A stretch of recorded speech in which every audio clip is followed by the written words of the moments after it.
माता की। भारत माता की। महाराष्ट्र के लोकप्रिय मुख्यमंत्री एकनाथ शिंदे जी, केंद्रीय मंत्रिमंडल के मेरे साथी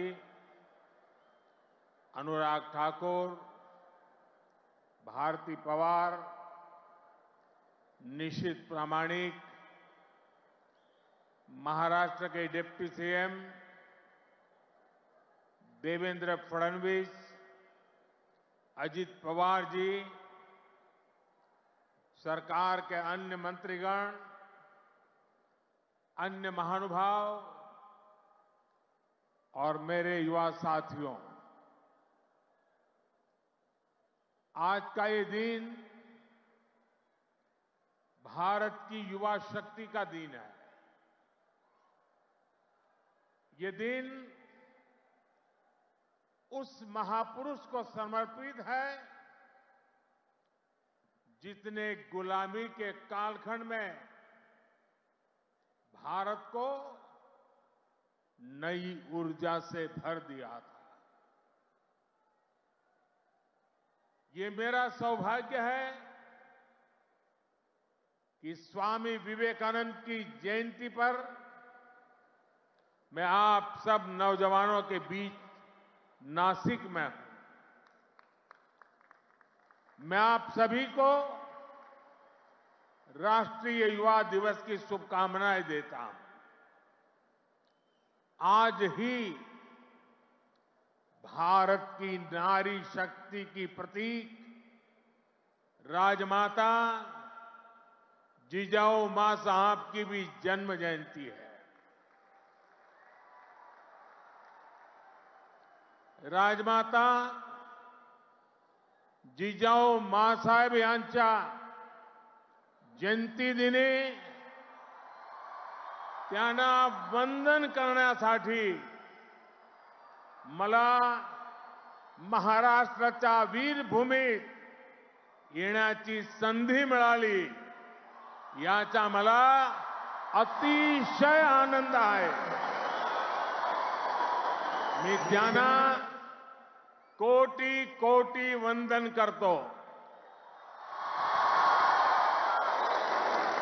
साथियों, ये केवल एक संयोग नहीं है कि भारत की अनेक महान विभूतियों का संबंध महाराष्ट्र की धरती से रहा है। ये इस पुण्य भूमि का, इस वीर भूमि का और इस तपोभूमि का प्रभाव है। इस धरती पर राजमाता जिजाऊ मां साहब जैसी मातृशक्ति ने छत्रपति शिवाजी महाराज जैसे महानायक को गढ़ा। इसी धरती ने देवी अहल्याबाई होलकर, रमाबाई अंबेडकर जैसी महान नारियां हमें दी। इसी धरती ने लोकमान्य तिलक, वीर सावरकर, आनंद कन्हेरे, दादा साहब पोटनीस, चाफेकर बंधु जैसे अनेक सपूत हमें दिए। नासिक पंचवटी की इस भूमि में प्रभु श्री राम ने काफी समय बिताया था। मैं आज इस भूमि को भी नमन करता हूं, श्रद्धापूर्वक प्रणाम करता हूं। मैंने आह्वान किया था कि जनवरी तक हम सभी 22 जनवरी तक हम सभी देश के तीर्थ स्थानों की, मंदिरों की साफ सफाई करें, स्वच्छता का अभियान चलाएं। आज मुझे कालाराम मंदिर में दर्शन करने का, मंदिर परिसर में सफाई करने का सौभाग्य मिला है। मैं देशवासियों से फिर अपना आग्रह दोहराऊंगा कि राम मंदिर में प्राण प्रतिष्ठा के पावन अवसर के निमित्त देश के सभी मंदिरों में, सभी तीर्थ क्षेत्रों में स्वच्छता अभियान चलाएं, अपना श्रमदान करें। मेरे युवा साथियों, हमारे देश के ऋषियों, मुनियों, संतों से लेकर सामान्य मानवी तक सभी ने हमेशा युवा शक्ति को सर्वोपरि रखा है। श्री अरविंद तो कहते थे कि अगर भारत को अपने लक्ष्य पूरे करने हैं तो भारत के युवाओं को एक स्वतंत्र सोच के साथ आगे बढ़ना होगा। स्वामी विवेकानंद जी भी कहते थे, भारत की उम्मीदें भारत के युवाओं के चरित्र, उनकी प्रतिबद्धता पर टिकी है, उनकी बौद्धिकता पर टिकी है। श्री अरबिंदो स्वामी विवेकानंद का ये मार्गदर्शन आज 2024 में भारत के युवा के लिए बहुत बड़ी प्रेरणा है।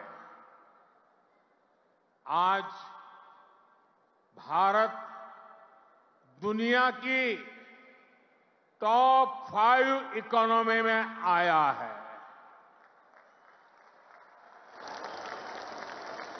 तो इसके पीछे भारत के युवाओं की ताकत है। आज भारत दुनिया के टॉप 3 स्टार्टअप इकोसिस्टम में आया है, तो इसके पीछे भारत के युवाओं की ताकत है।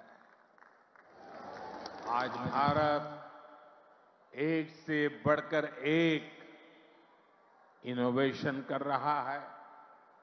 आज भारत रिकॉर्ड पेटेंट फाइल कर रहा है। आज भारत दुनिया का बड़ा मैन्युफैक्चरिंग हब बन रहा है। तो इसका आधार भारत के युवा है, भारत के युवाओं का सामर्थ्य है। साथियों, समय हर किसी को अपने जीवन काल में एक सुनहरा मौका जरूर देता है। भारत के युवाओं के लिए समय का वो सुनहरा मौका अभी है। अमृत काल का ये कालखंड है। आज आपके पास मौका है इतिहास बनाने का, इतिहास में अपना नाम दर्ज कराने का। आप याद करिए, आज भी हम सर एम विश्वेश्वरैया की याद में इंजीनियर्स डे मनाते हैं।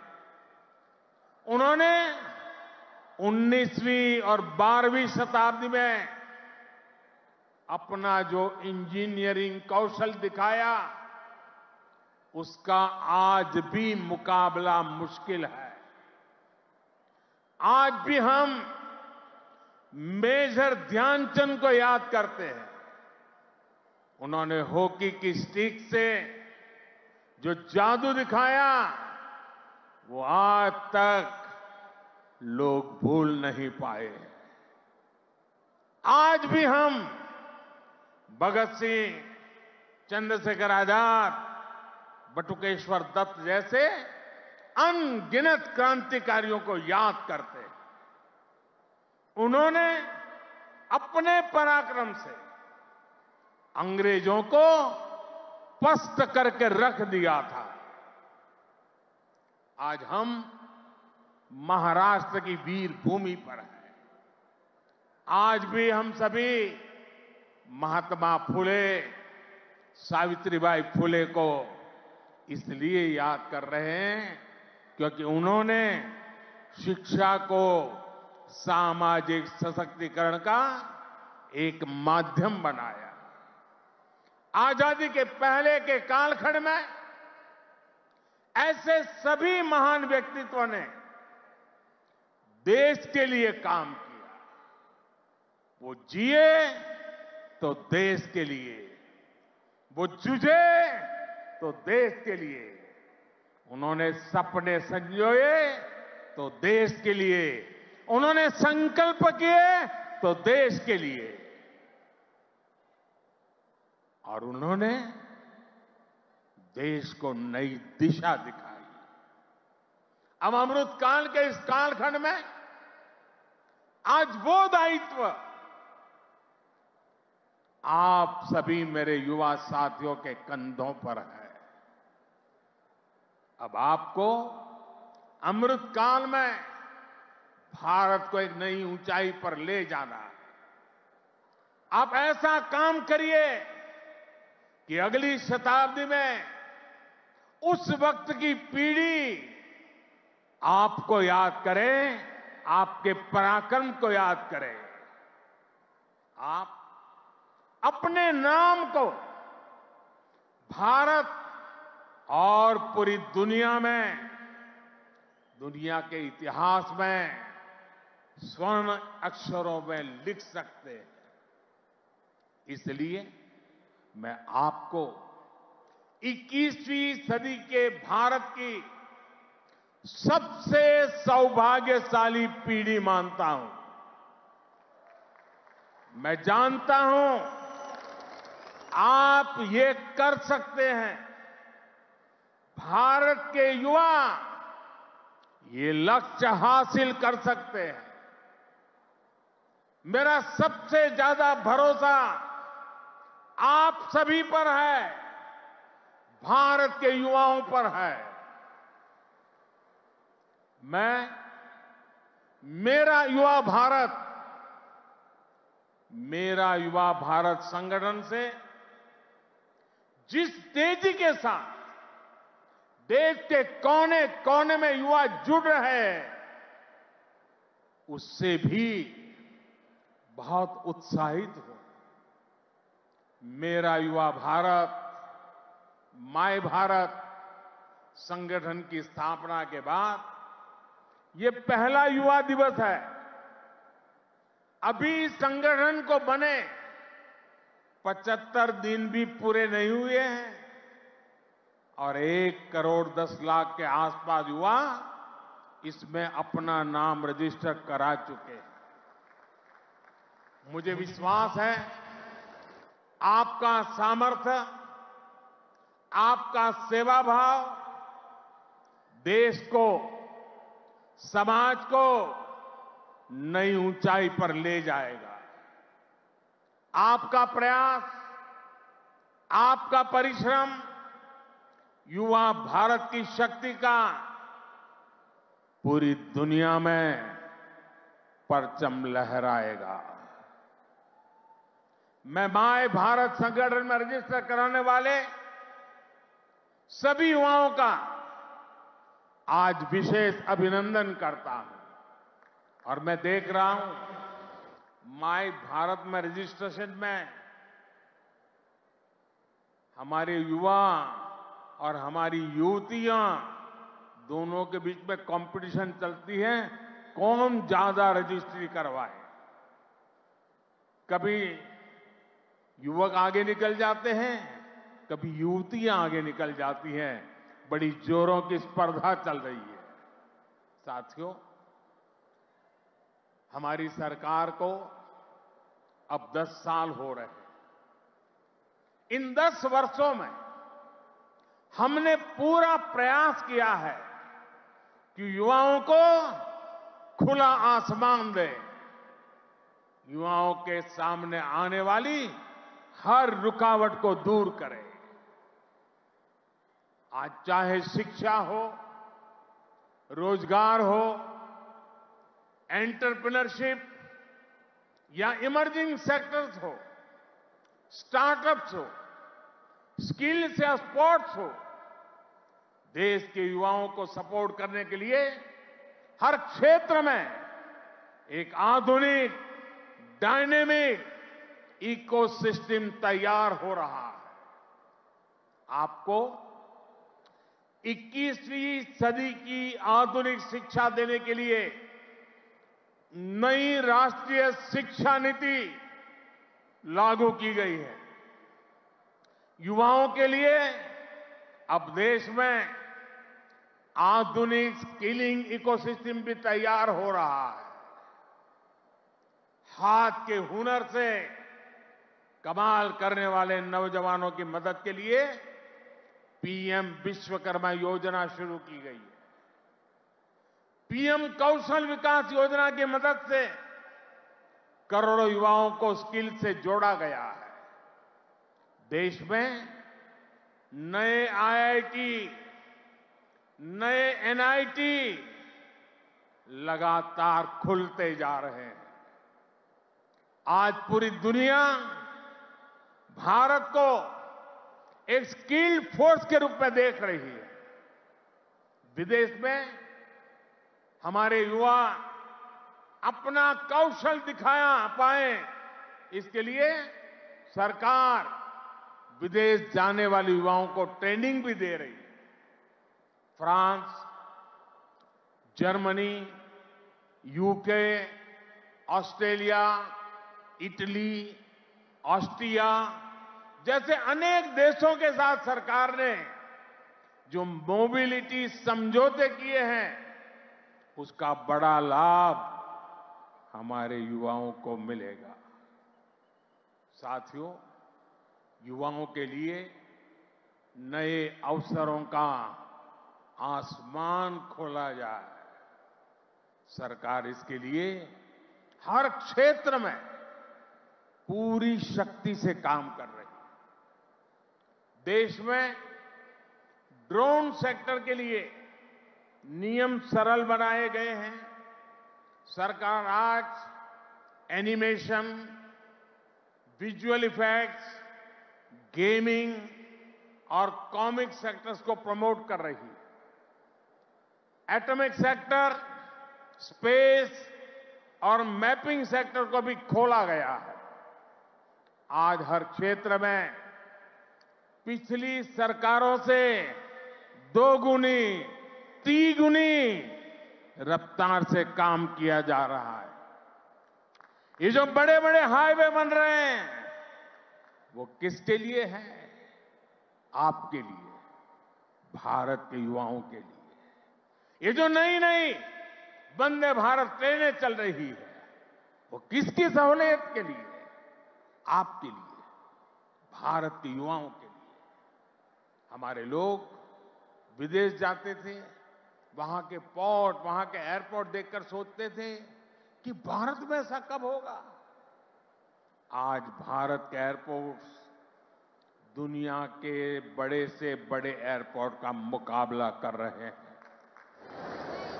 कोरोना के समय आपने देखा है, विदेशों में वैक्सीन के सर्टिफिकेट के नाम पर कांगज थमाया जाता है। ये भारत है जिसने हर भारतवासी को वैक्सीन लगाने के बाद डिजिटल सर्टिफिकेट दिया। आज दुनिया के कितने ही बड़े देश हैं जहां पर लोग मोबाइल डेटा इस्तेमाल करने से पहले 100 बार सोचते हैं। वहीं आप भारत के युवा हैं जो इतना सस्ता मोबाइल डेटा इस्तेमाल कर रहे हैं कि दुनिया के लोगों के लिए अजूबा है, कल्पना से परे है। साथियों, आज देश का मिजाज भी युवा है और देश का अंदाज भी युवा है।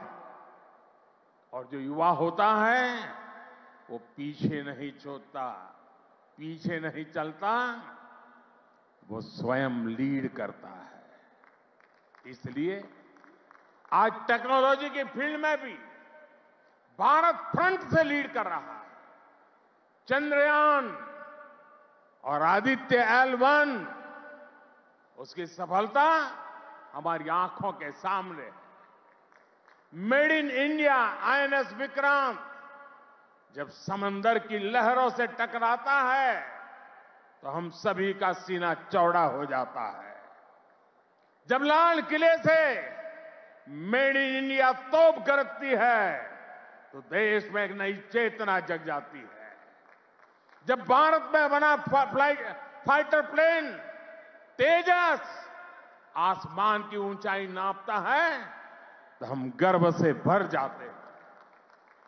आज भारत में बड़े बड़े मॉल से लेकर छोटी छोटी दुकान तक हर तरफ UPI का इस्तेमाल हो रहा है और दुनिया हैरान है। अमृतकाल का आरंभ गौरव से भरा हुआ है। अब आप युवाओं को इस अमृतकाल में इससे भी आगे लेकर जाना है, विकसित राष्ट्र बनाना है।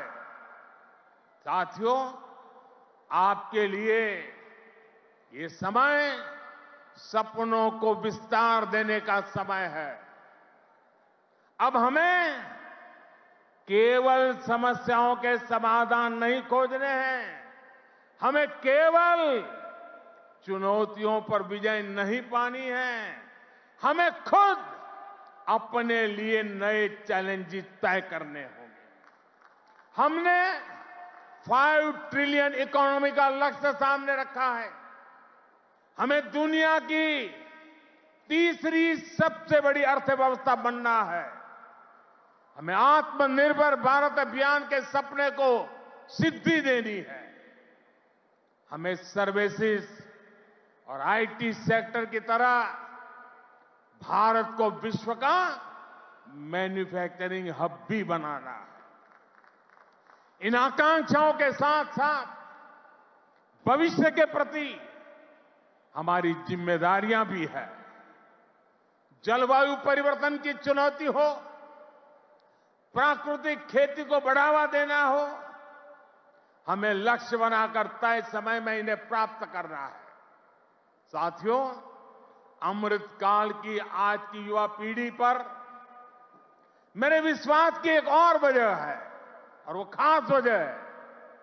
इस कालखंड में देश में वो युवा पीढ़ी तैयार हो रही है जो गुलामी के दबाव और प्रभाव से पूरी तरह मुक्त है।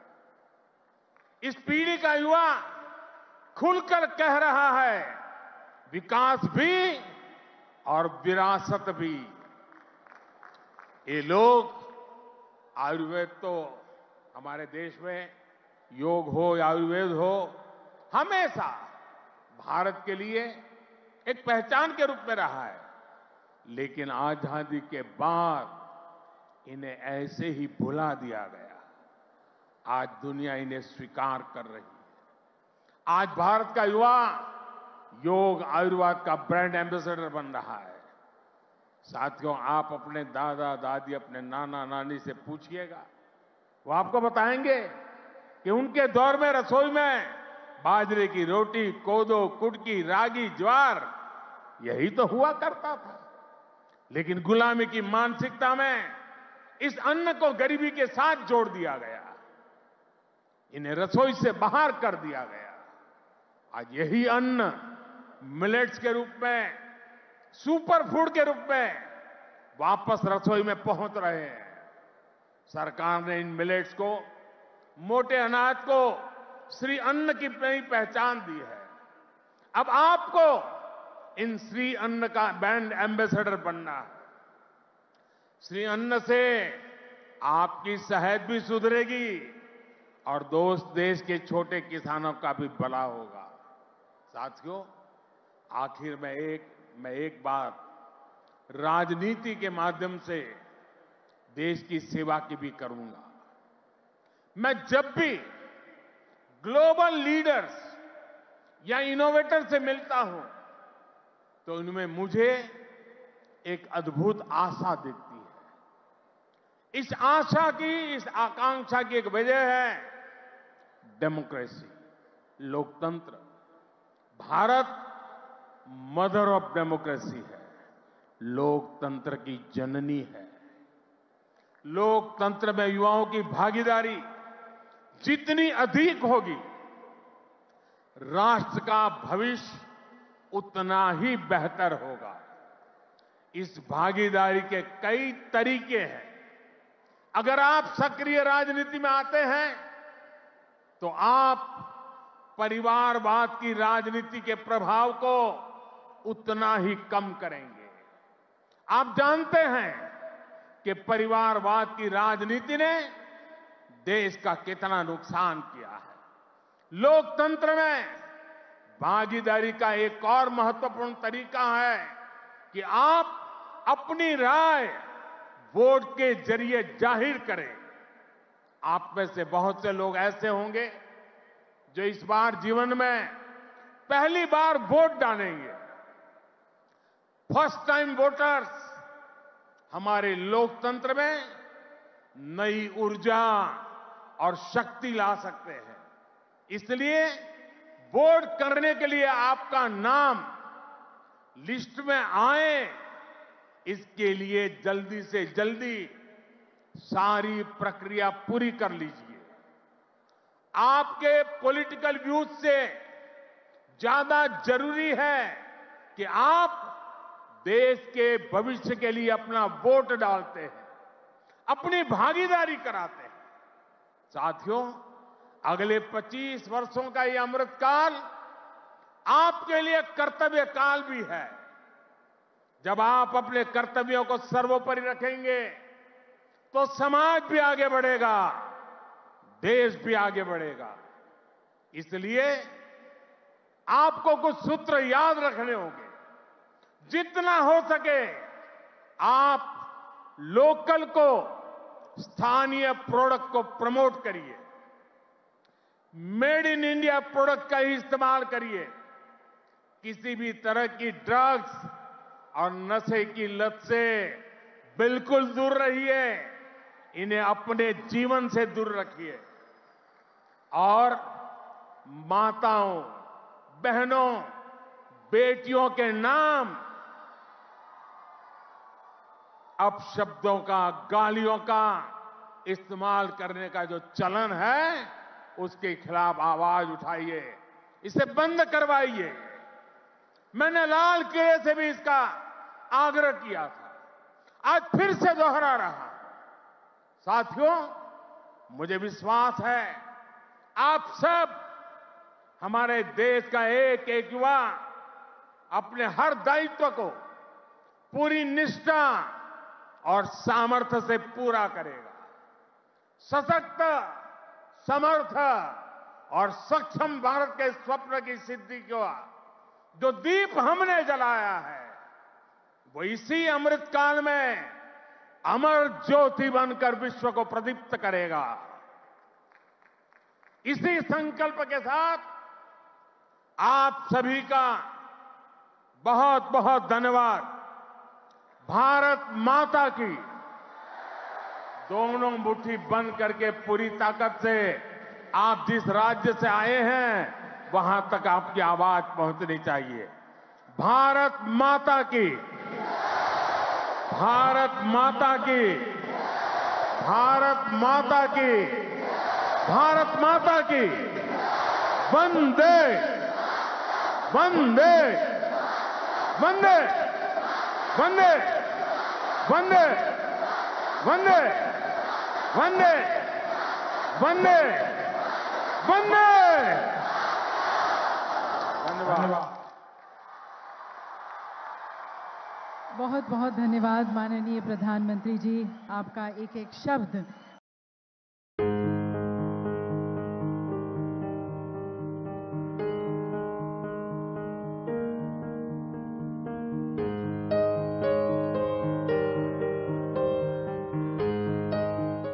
माहितीपूर्ण खात्रीशीर बातम्यांसाठी सबस्क्राईब करा अविरत वाटचाल न्यूज. नोटिफिकेशनसाठी बेल आयकॉनवर क्लिक करा. लाईक करा, कमेंट करा, शेअर करा. अविरत वाटचाल.